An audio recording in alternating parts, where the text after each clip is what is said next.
রাজ্যের স্বাস্থ্য পরিষেবাকে আরো উন্নত ও সুদৃঢ় করতে এক বড় সিদ্ধান্ত নিয়েছে রাজ্য সরকার। জেনারেল ডিউটি মেডিকেল অফিসার পদে নির্বাচিত চিকিৎসকদের হাতে অফার লেটার তুলে দেওয়া হয়। আজ আগরতলা প্রজ্ঞা ভবনের 1 নম্বর হলে এই বিশেষ অনুষ্ঠানের আয়োজন করা হয়েছে।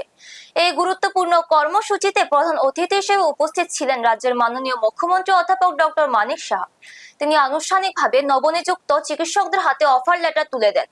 রাজ্য সরকারের এই পদক্ষেপে সরকারি হাসপাতাল ও স্বাস্থ্যকেন্দ্রগুলিতে চিকিৎসকের ঘাটতি অনেকটাই মিটবে বলে আশা প্রকাশ করা হচ্ছে, যার সুফল পাবেন রাজ্যবাসী।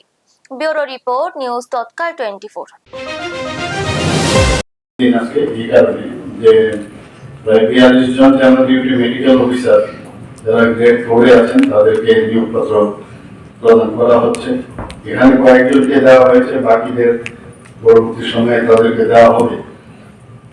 এখানে ত্রিপুরা স্বাস্থ্য পরিষেবা যারা জেনারেল ডিউটি মেডিকেল অফিসার আছেন গ্রেড 4 224টি শূন্য পদ পূরণের জন্য রিকুইজিশন দেওয়া হয়েছিল বেসিকে, এবং পরবর্তী সময়ে ওনারা আউট অফ 224 মধ্যে 216 জনের প্রার্থীর নাম ওনারা সুপারিশ করেন।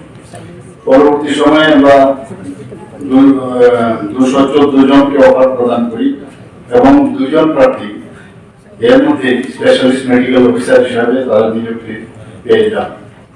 তাদের পৃথকভাবে আর দেওয়া হয়নি, এবং এই 214 জনের মধ্যে 160 জন নিয়োগপত্র অফার গ্রহণ করেন এবং 152 জন এর মধ্যে সরকারি চাকরিতে যোগদান করেছেন।